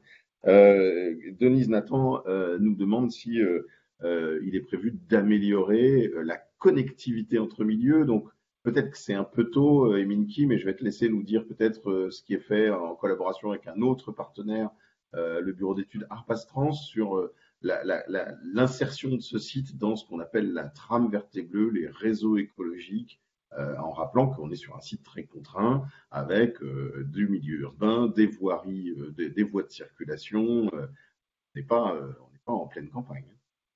Oui, tout à fait. Et comme le disait Pierre tout à l'heure, bon, maintenant qu'on a une idée un peu de notre site, de son potentiel d'accueil, des milieux, des espèces, etc., c'est vrai que la prochaine étape, c'est un, comment le gérer de manière la plus favorable possible, et deux, comment le reconnecter pour permettre aux espèces qui manquent à l'heure actuelle de venir coloniser le site. Donc effectivement, on a vu que par exemple pour les amphibiens, les reptiles, on n'avait pas encore des cortèges qui étaient très riches, mais du coup, on va chercher à comment mettre en place de nouveaux aménagements en bordure de sites qui vont donc permettre à ces espèces de coloniser. Et donc pour cela, effectivement, on va développer un partenariat avec Arpastrans qui donc sont spécialisés dans la modélisation des continuités écologiques. En fait, l'idée, c'est de pouvoir cibler dans l'environnement proche du site les endroits stratégiques où, si par exemple on restaure une haie, si on crée une mare, si on laisse une bande enherbée, eh ben, on va maximiser en fait la circulation des espèces sur un périmètre bien plus large. Donc pour cela, on utilise des logiciels comme par exemple Graphab, qui donc on va prendre un modèle, par exemple on va s'intéresser à la dispersion de l'écureuil et on va regarder en fonction de tout ce qu'on a comme connaissance sur cette espèce que l'espèce affectionne le plus pour ses déplacements, donc en l'occurrence par exemple une haie, et ce qu'elle va le plus redouter, comme par exemple une route. Et à partir de là, on va pouvoir avoir vraiment une matrice paysagère des endroits qui sont le plus favorables à ces déplacements, des endroits qui le sont le moins, et on va pouvoir intervenir spécifiquement du coup sur ces endroits qui posent problème pour mettre en place des actions de restauration et favoriser le site in fine. Et donc pour cela, on va s'intéresser autant à la trame bleue qu'à la trame verte, trame herbacée, etc. C'est assez complet comme approche. Peut-être, Eric ou Pierre? Eric, allez-y. oui, peut-être pour compléter, euh, en précisant que au niveau de notre syndicat, on s'est d'ores et déjà engagé dans les études à l'amont et à l'aval de ce site. Donc à l'amont, on se trouve sur toute la traversée de Gonesse, sur lequel on est en train d'engager une maîtrise d'œuvre pour appréhender les potentialités de restauration de la rivière et donc de fait dans cette logique également de corridor écologique, puisqu'au nord, notre territoire d'action va jusqu'à le parc de la Patte d'Oie qui est lui-même un parc avec où on a nous-mêmes d'ailleurs un bassin de retenue un petit peu dans ce genre humide, donc avec un potentiel extrêmement important. Donc on travaille d'ores et déjà sur la partie nord et sur la partie sud, on est sur la continuité de cette restauration du Croult, de suppression du lit béton et de création de zones d'expansion de crues naturelles jusqu'à l'embouchure, la confluence. On va pas parler tout de suite d'embouchure, de la confluence avec le Petit Rhône. Donc on travaille sur l'aval, sur le kilomètre aval. Donc ce qui devrait permettre voilà, à moyen terme, parce que là on est sur quand même sur des projets qui sont assez lourds, mais sur des horizons de 5 à 10 ans, de pouvoir travailler vraiment sur des linéaires extrêmement importants et qui relient, et dont on sait qu'ils peuvent relier des sites à enjeux importants. Aujourd'hui, on connaît d'ailleurs, puisqu'on parle de corridors écologiques, on sait pour une espèce qui est suivie particulièrement, notamment par ADP, les oies bernaches, on a des vols entre le site du Vinois et les parcs de Seine-Saint-Denis, notamment le parc de la Courneuve. ADP dans le cadre du Péri-Lavière, puisqu'on est en bordure de l'aéroport du Bourget, a pucé, en bordure, à proximité de l'aéroport du Bourget, a pucé un certain nombre d'oies pour étudier leur trajet. Merci. Dernière question et je laisse la parole à Eminki. Est-ce que Catherine nous demande quel serait le coût pour une collectivité d'appliquer ce type de protocole, ce type d'études? Alors, c'est toujours difficile de répondre en fonction des collectivités, mais est-ce qu'on l'un ou l'autre, vous pouvez donner une échelle de grandeur?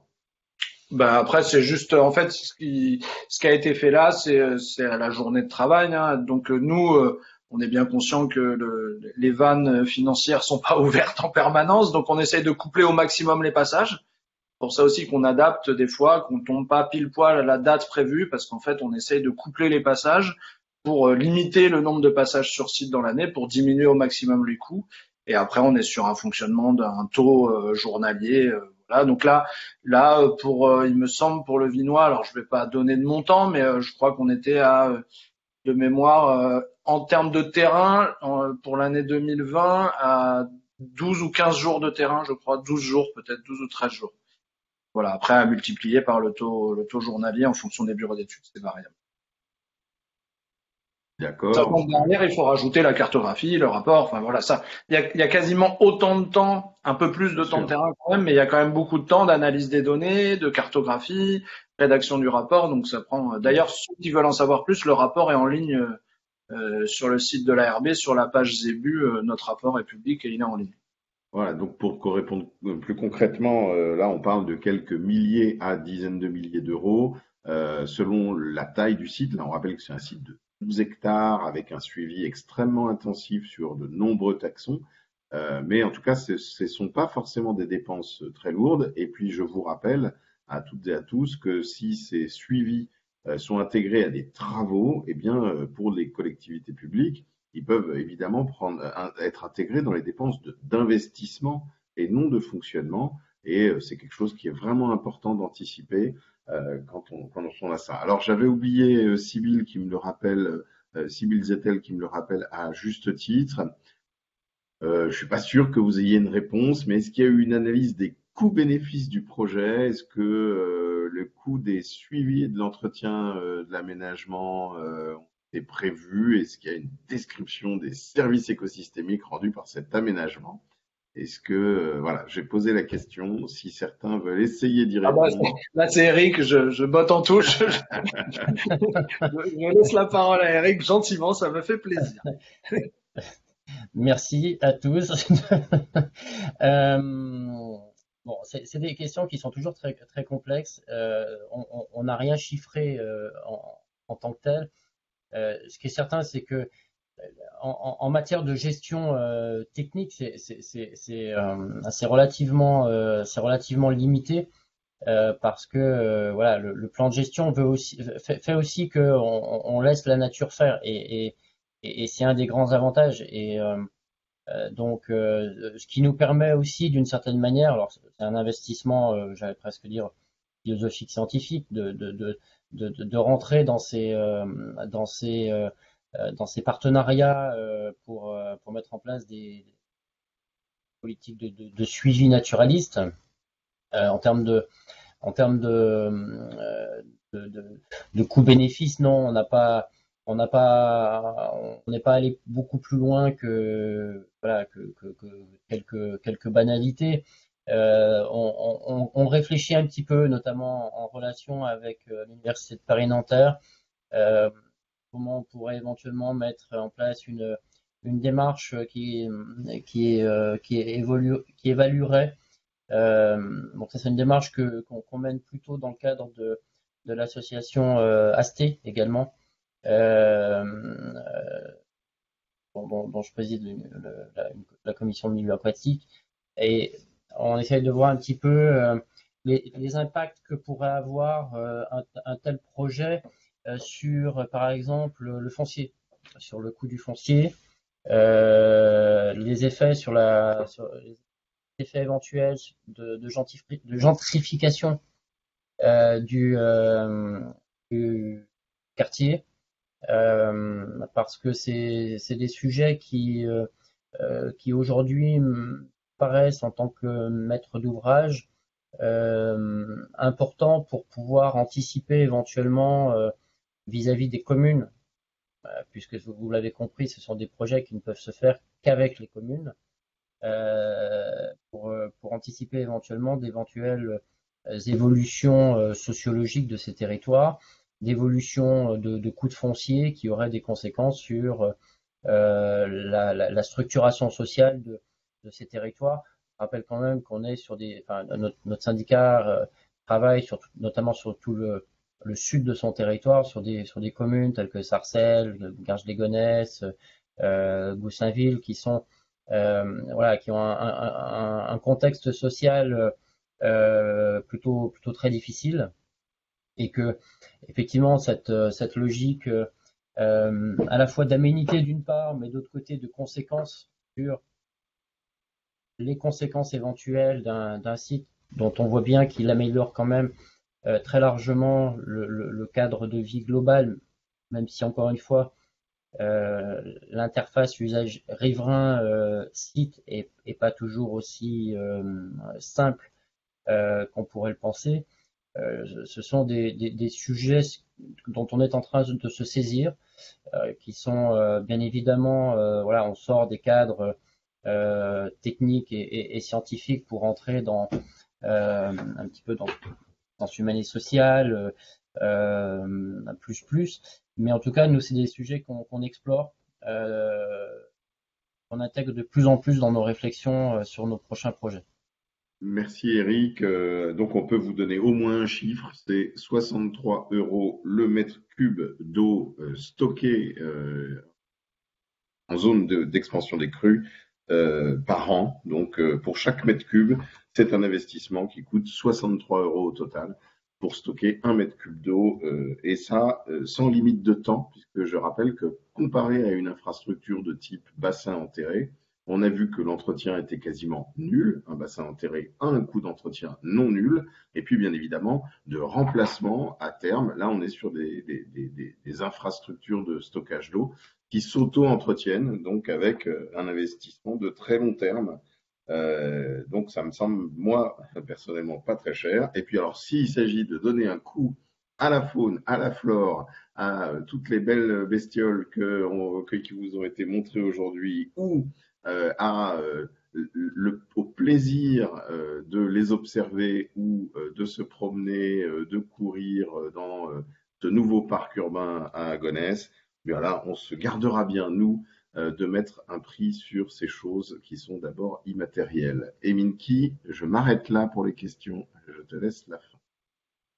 Eh bien, merci beaucoup. Je pense qu'on arrive à la fin de cette conférence.